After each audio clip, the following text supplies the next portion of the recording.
کبھی یہ کسی نے سوچا ہے کہ یہ لمبی قطاریں آخر کیوں ہوتی ہیں ایئرپورٹ پر؟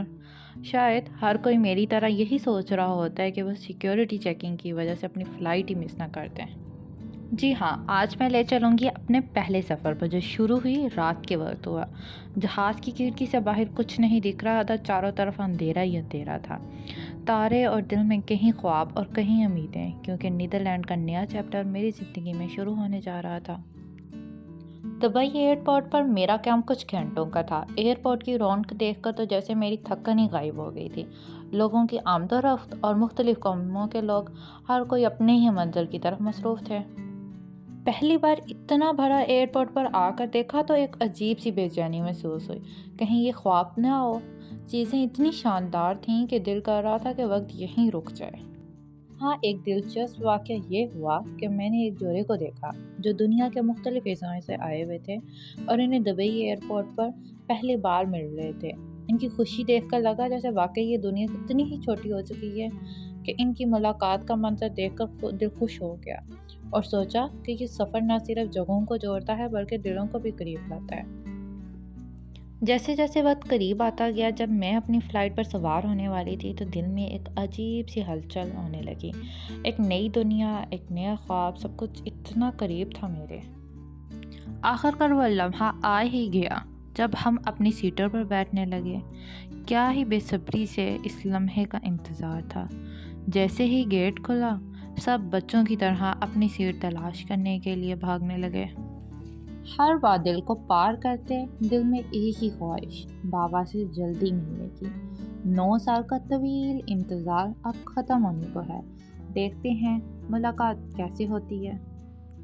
کھڑکی سے باہر دیکھو، کیا ہی خوبصورت نظارہ ہے۔ بادلوں کو پار کرتے ہوئے بہت مزہ آ رہا ہے۔ اور پھر شروع ہوئی انٹرٹینمنٹ۔ ہر سیٹ کے پیچھے ایک چھوٹی سی دنیا، فلم، گیم، میوزک۔ میں نے سوچا مووی دیکھوں یا نیند پوری کروں، مگر پھر لگا مووی ہی صحیح ہے۔ اور پھر وہ رات، ہم نے اتر کر اپنے بابا سے 9 سال بعد ملاقات کی۔ ایک طویل عرصہ طے کرنے کے بعد یہ وقت آ ہی گیا۔ 9 سالوں بعد جب میں نے اپنے بابا کو دیکھا تو ہر لمحہ فلم ہی بن گیا۔ آنکھوں میں آنسو اور دل میں خوشی اور گلے ملنا، یہ پل کچھ اور ہی تھا۔ جب ہم ایئرپورٹ سے باہر نکلے تو بابا پہلے سے ہی وہاں موجود تھے گاڑی لے کر، لیکن جو ہی ہم نے سامان دیکھا اور پھر گاڑی کی جگہ کو تو سمجھ آ گیا کہ یہ سامان زیادہ ہے، پتہ نہیں گاڑی میں کیسے پورا آئے گا۔ بابا کی گاڑی میں تو جگہ تھی مگر ہمارا سامان کافی زیادہ تھا۔ ہم نے کوشش کی کہ شاید کچھ ایڈجسٹمنٹ ہو جائے، لیکن سب کچھ بے فائدہ رہا۔ اور پھر ہم نے فیصلہ کیا کہ اور ٹیکسی بلوانی پڑے گی، تو بابا نے فوراً ایک ٹیکسی کو کال کی اور کچھ ہی منٹوں میں ٹیکسی آ گئی۔ اب ہمارے پاس 2 گاڑیاں تھیں اور ہم نے سامان کو بانٹنا شروع کیا۔ کچھ سامان ہم نے بابا کی گاڑی میں رکھا اور باقی ٹیکسی میں۔ اور اس سب میں بابا ہم سے مذاق میں پوچھ رہے تھے کہ یہ سب سامان گھر میں کہاں پہ آئے گا، تو خیر ہم مسکراتے ہوئے جواب دے رہے تھے، اس سے زیادہ سامان تو پارسل میں آ رہا ہے۔ یہ پورا عمل بھی کسی مزاحیہ فلم کی طرح ہی تھا۔ جب سب کچھ تیار ہو گیا تو ہم نے اپنی نئی زندگی کی طرف سفر شروع کیا۔ جب ہم نے گھر کی طرف سفر شروع کیا تو دل میں ایک عجیب سی کیفیت تھی۔ ایک طرف تو خوشی تھی کہ آخر کار نیا گھر اور نئے ماحول میں جا رہے ہیں، لیکن دوسری طرف ایک نامعلوم سی چیز بھی تھی۔ کیا ہوگا، کیسا ہوگا، یہ سوالات ذہن میں گھوم رہے تھے۔ راستے میں جیسے ہم نئی جگہوں سے گزرتے اور میری کھڑکی سے باہر کا مناظر کچھ اور ہی کہانی کہہ رہا تھا۔